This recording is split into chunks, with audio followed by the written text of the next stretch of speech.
Hi, Gerald 508, me, John Walsh, and it is Friday, June 12th. You guys are killing it, okay? I have no complaints about anybody in terms of the activity level and the discussion. I think you guys are getting in there because you're actually enjoying it. Now, this is a marathon. We're past the halfway point. Don't lose your momentum. Keep getting in there and keep reading. I know that it could be easier method of communicating than the Blackboard discussion board, but it does work. Again, thank you, Amanda and Joyce. Great job in cardiovascular disease. And something to think about is, we talk a lot about our lifestyle choices, but drugs do work. But also when you're looking at the different facilities that you guys are running that help with the elderly, that you have to reevaluate these drugs as your client gets older, because what's good for somebody when they're 50 or 60 is not good for somebody when they're 70 or into their 80s. And there's a huge movement right now, for example, looking at antihypertensive drugs, which again reduce the risk of aneurysms and reduce the risk of further development of atherosclerosis. But because they do lower your blood pressure dramatically, it hugely increases the risk of falls, and so you kind of have to weigh these options. And as a manager, you guys have to be considering this when you're working with each of your individual cases. The cardiovascular lectures are also a perfect launch into the great job that James and Ray did for today's lecture, and I apologize. Each one of the topics in today's lecture is an entire course, but you're getting a flavor, and that's okay. So they're talking about diabetes and chronic obstructive pulmonary disorder. Both of these are intertwined and related with the cardiovascular disease lecture.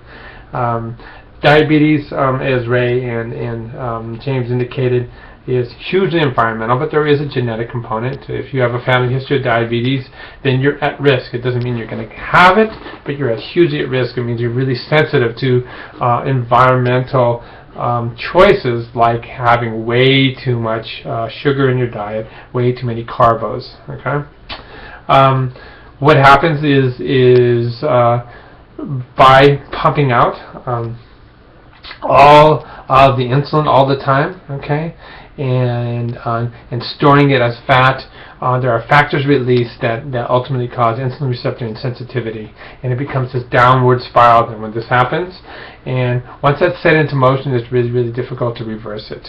Exercise and diet does reverse it, okay? Maybe not 100%, but it does effectively reverse it. So you combine your approaches in terms of modern pharmaceuticals with exercise and diet, and that's what a good doctor would tell you. That's what a good team will tell their clients. What happens also is, as you develop further and further insulin receptor insensitivity, then the cells inside your body never get the glucose delivered. It just stays in the blood.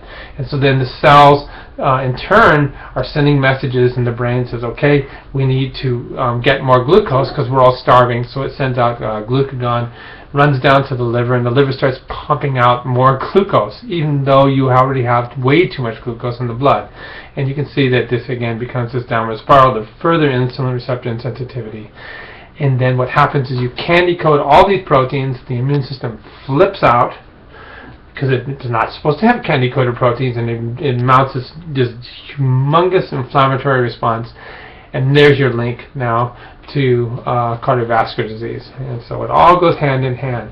When the cardiovascular problems emerge and you start having coronary artery defects, and then the heart muscle begins to die off, and as a result, what happens is the blood is very slow in pumping through the lungs, and lo and behold, we have the second topic that is discussed by James and Ray, and that's chronic obstructive pulmonary disorder, the most common form being congestive heart failure. Okay, and that's what I was talking about right there. All right, so we treat congestive heart failure by monitoring blood pressure medication. We also do diuretics to reduce the amount of fluid that's building up in your lungs. Okay. super important one then is cancer. And I want you to go to that one website that is indicated in the lesson plan, okay? It's from the National Cancer Institute, and it really lists all the really neat approaches. One, the new diagnostic tools, okay?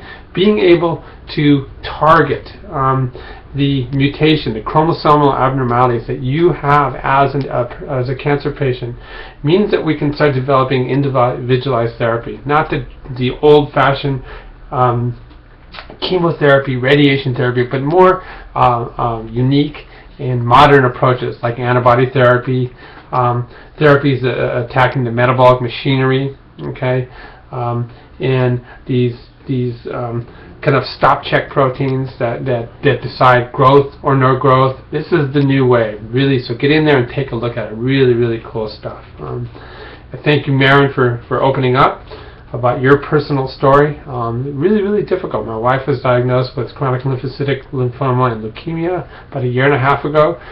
It's somebody else's problem until you get the diagnosis, and there's nothing worse than getting that cancer diagnosis.